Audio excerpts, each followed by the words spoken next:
So what I'm going to share with you are results from user studies that we did in the metrics project. And there we asked in interviews and surveys about researchers' attitudes towards altmetrics, among other metrics. First, a little bit of context. This metrics project that I mentioned, that was a project funded by the German Research Foundation from 2017 to 2019. And one of its main goals was to develop a deeper understanding of how researchers perceive and use different types of metrics for research impact. Now, a large part of the metrics project, and also the part that I was most involved with, were user studies, which had the forms of group interviews, multiple online surveys, and interactive experiments with researchers. What's important to know is that during the project, we had a strong emphasis on social sciences.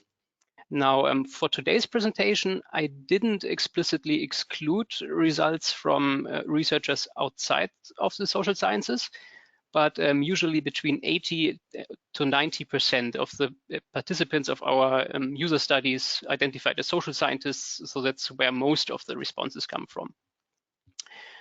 Also important to know might be that originally in this project, we didn't have a focus on German researchers. So if somewhere else you find results from the metrics project, then those usually are not limited to German researchers. However, for today's presentation, I revisited the data and extracted only responses from researchers who picked Germany as their country of affiliation. So that's the definition of German researcher that works in this presentation. And I want to start with the result that we obtained in a survey in 2018.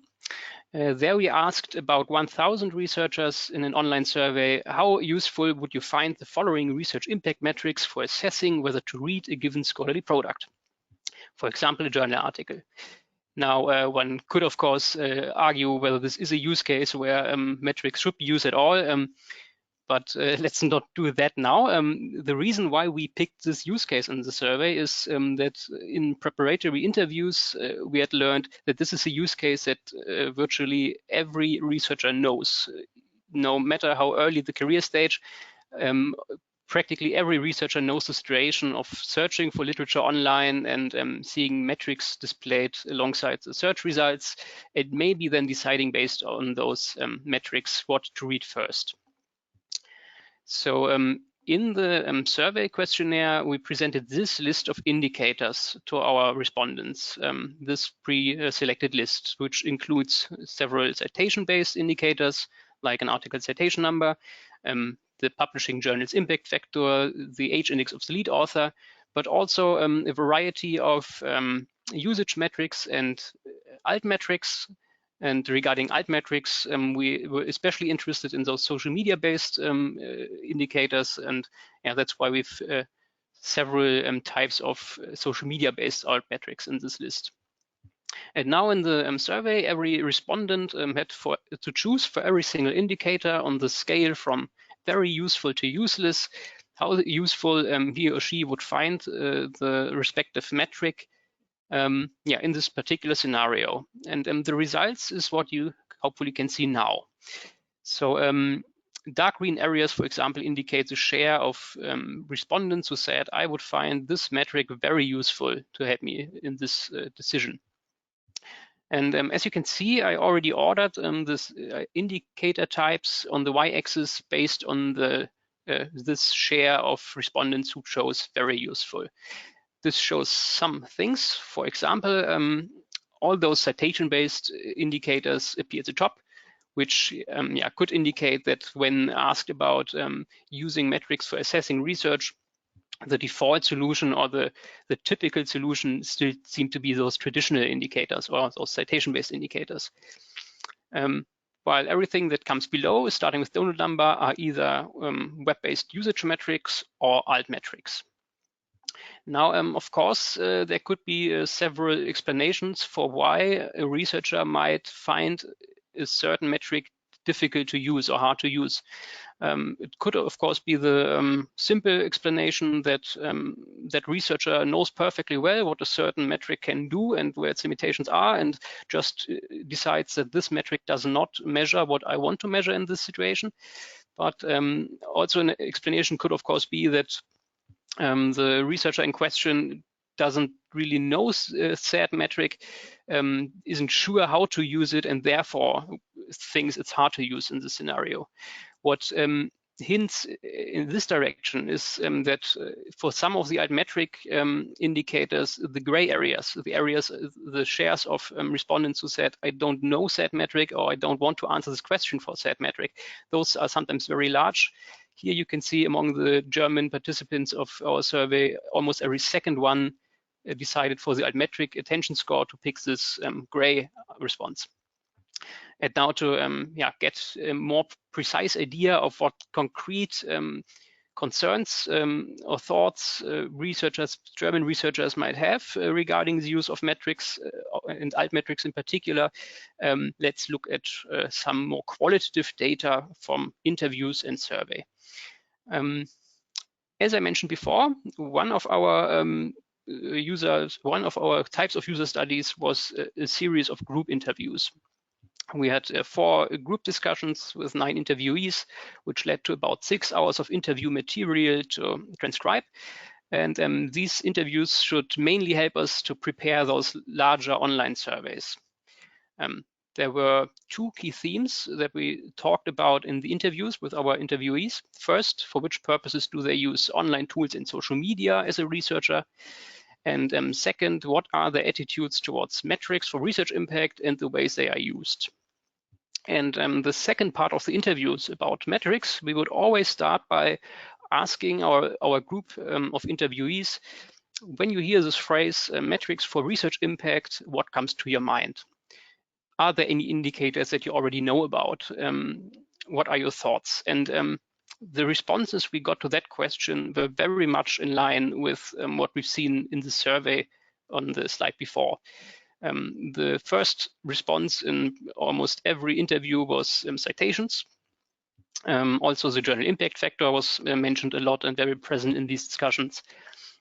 For economists in particular, rankings were also mentioned frequently. For example, the Handelsblatt ranking, which is a ranking produced by a German magazine or newspaper that ranks institutions and researchers in the German-speaking parts of Europe from economics or business studies. But the concepts of web-based assessment of article impact or of research impact of altmetrics or web-based usage metrics, those concepts seem to be almost completely new to most of our interviewees. Still, we of course then wanted to know what would their thoughts or concerns be regarding using such metrics, which is why after our interviewees had explained to us what they already know, what they already knew about metrics, we would then hand them a list of indicators, very similar to this list of indicators that you've seen as answer options in the first survey question that I showed you. And then we would explain to them the core ideas behind these metrics if they had any questions, and would ask them, now, what are your thoughts or concerns regarding using these types of metrics in these scenarios? And probably to little surprise, the concern that was expressed most frequently is that the researchers have a lack of familiarity with these metrics and they don't really know to which extent they can trust them, therefore. For example, as one respondent put it, most altmetrics I just don't know, I have to admit. This is always a problem when I don't understand the metric. What does it tell me? And if I then need to invest a lot of time to understand the metric, or if it's not even publicly available, then I can just not use it. And this type of response came in several times. The probably most direct version of it would be this one. I don't know most of the metrics and I'm not sure where the data comes from, so I don't trust it. Another concern that was voiced frequently is the suspicion that web-based metrics might be particularly vulnerable to being gamed, so vulnerable to deliberate manipulation that means. The example that was given at least twice was that it would be very easy to download your own articles again and again to artificially increase your download counts for those.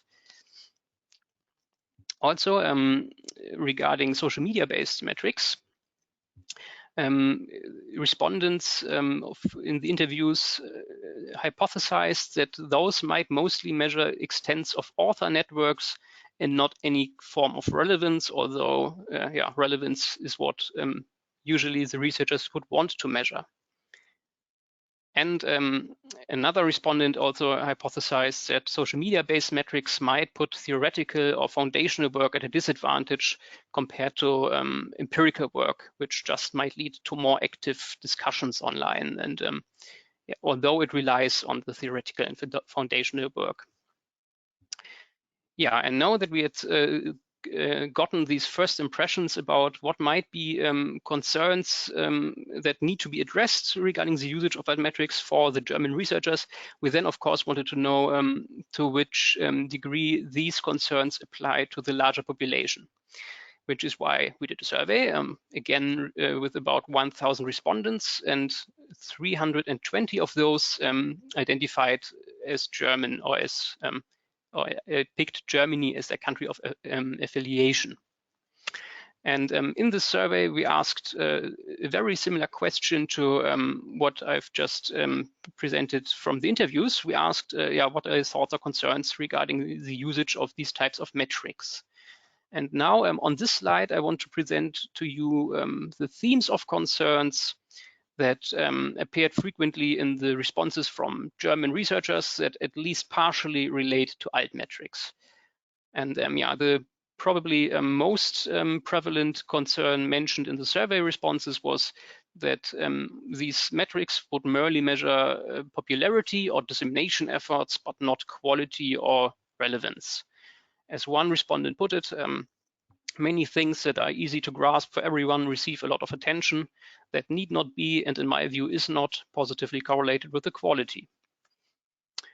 Also very present in the survey responses was this aspect of vulnerability regarding gaming or manipulation. Again, an aspect that we'd already heard about in the interviews. For example, altmetrics could be faked by bots, especially likes or posts and retweets. Some other survey responses indicated that the researchers would find several of those metrics helpful, but for specific use cases or only under specific circumstances. For example, these metrics might be helpful to find important research, but very limited in evaluating researchers. And closely connected to this concern was the concern that metrics of any kind must not replace reading the actual scholarly work.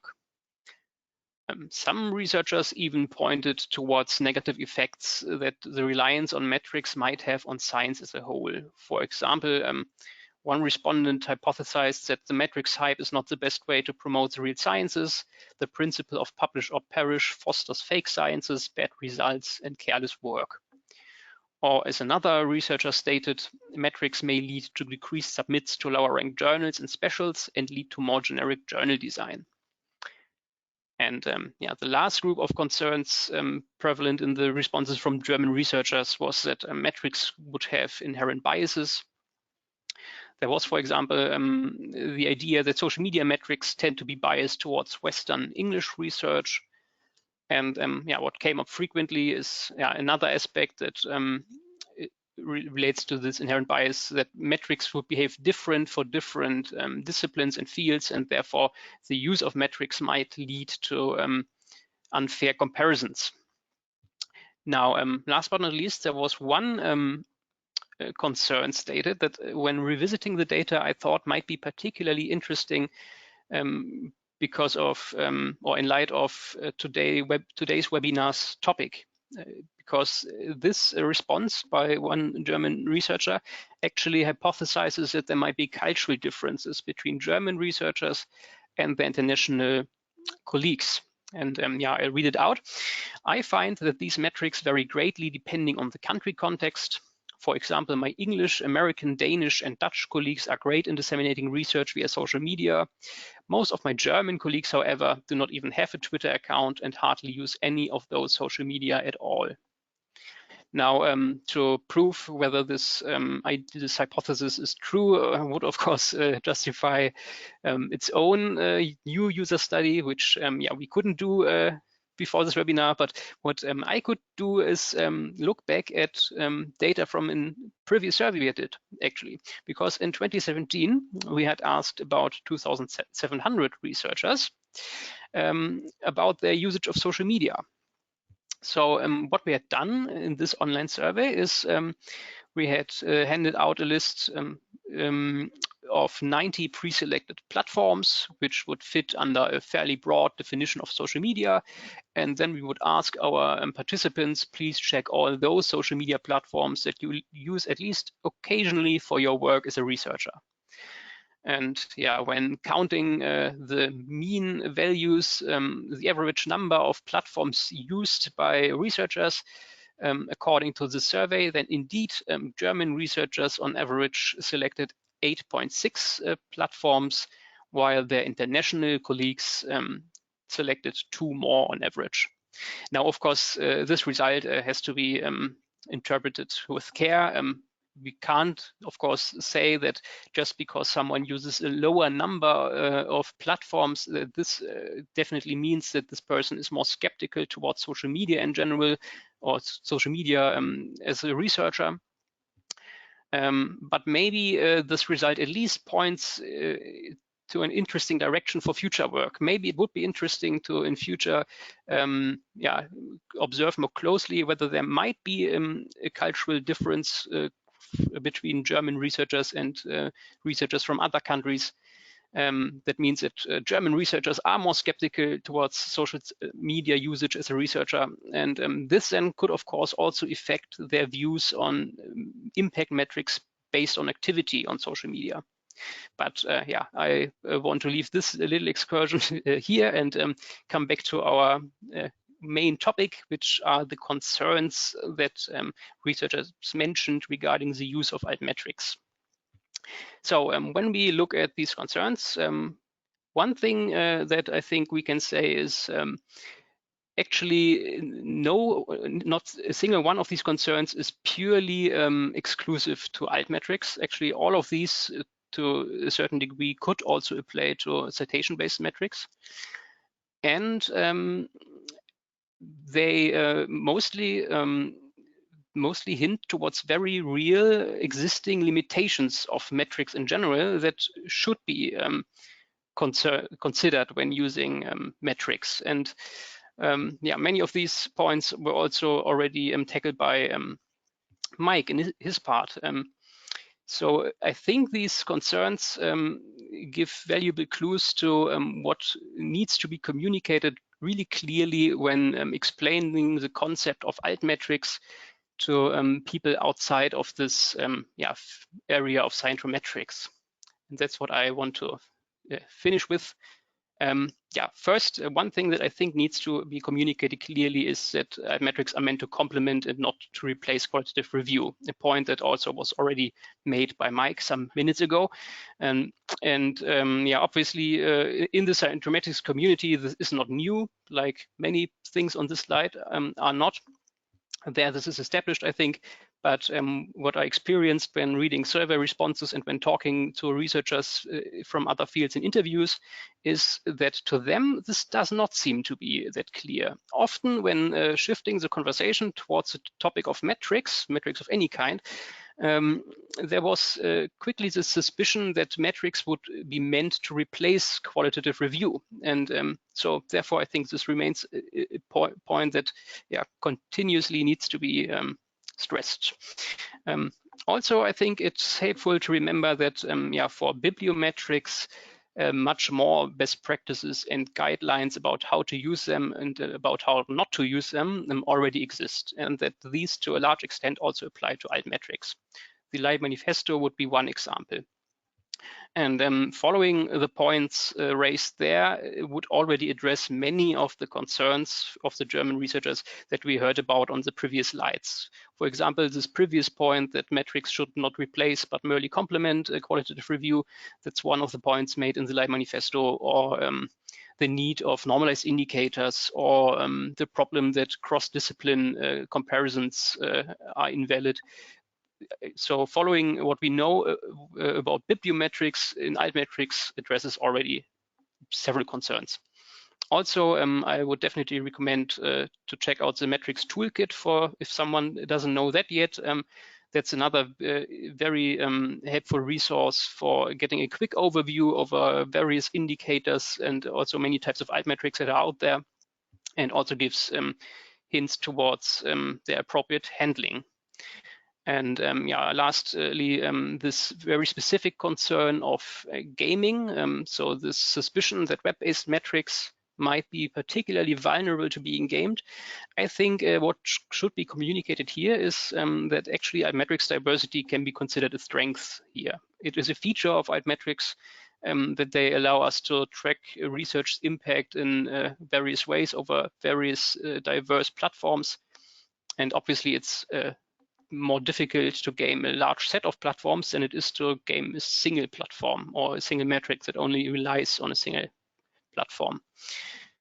So let me finish just with some summarizing conclusions. What we've seen is that for many German researchers, altmetrics usefulness is still impeded by a lack of familiarity with the indicators. So yeah, let me stress it again.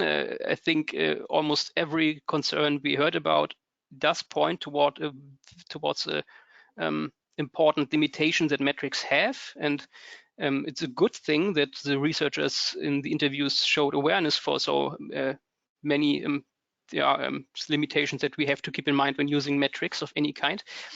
But is particularly regarding altmetrics, quite often also the argument seemed to be that, yeah, I don't really use them yet, or I don't really spend time looking at articles, altmetrics, because yeah, I don't know about their limitations and I don't really know how they work.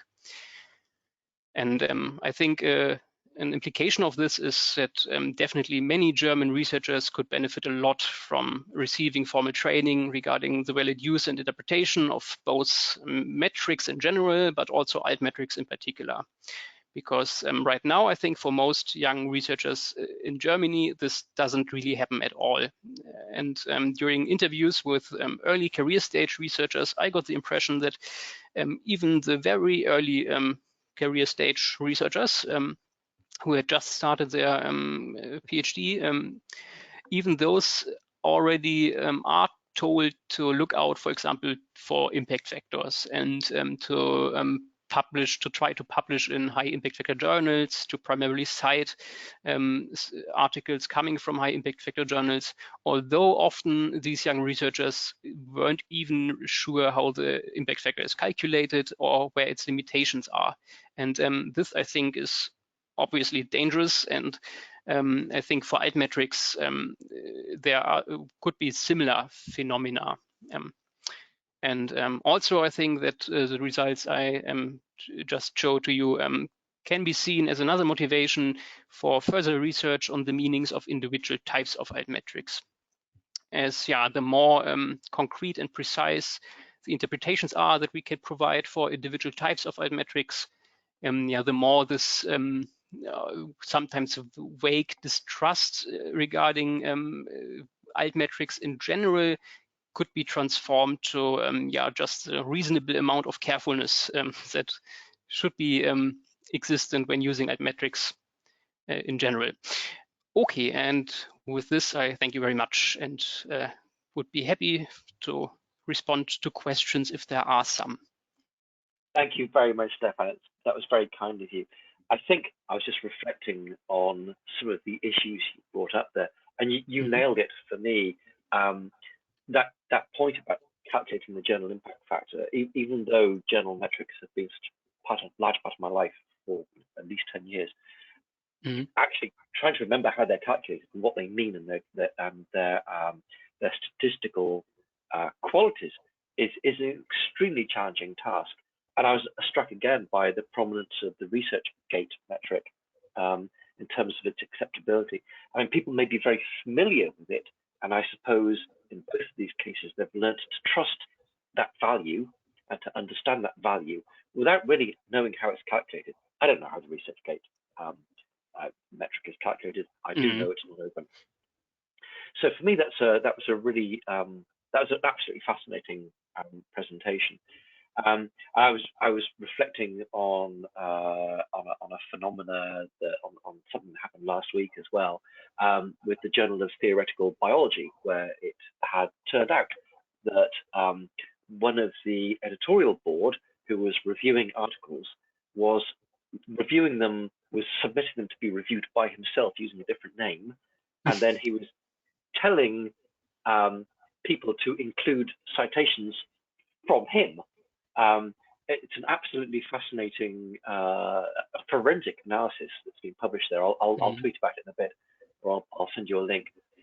Really worth looking at, because when we think about when altmetric providers think about gaming issues, we all of us take them very, very seriously. Actually, it's one of those things. People will cheat if they can get away with it. We have to be very vigilant to make sure that doesn't happen, even in a really prestigious journal like Journal of Theoretical Biology. If that's happening there, then it's potentially an issue everywhere. And of course, that issue of using altmetrics, using metrics to support analysis rather than to replace review is an incredibly important message to get across. Myself, when I'm doing those life cycle studies, I use the altmetric data to tell me where I should be looking. It's like GPS. It's a guide. It's an assistance to help me. It's not the thing itself. And I think that thinking about how people who work in science metrics communicate with the German ecosystem is a really important part. Producing an appropriate message, I think, is an important thing to achieve. I'm going to close the webinar now. I think that I'm going to record my presentation tomorrow morning and edit it and put it on the front, because that was fairly horrible. So we'll post a recording of it soon. And I thank you very much to those of you who stayed to watch it. And thank you, Steffen, for having taken the time to make that presentation. That was really interesting. And I think that you and I should probably need to catch up and have a talk about some other work. So thank you very much indeed, everyone. Goodbye. Thank you very much.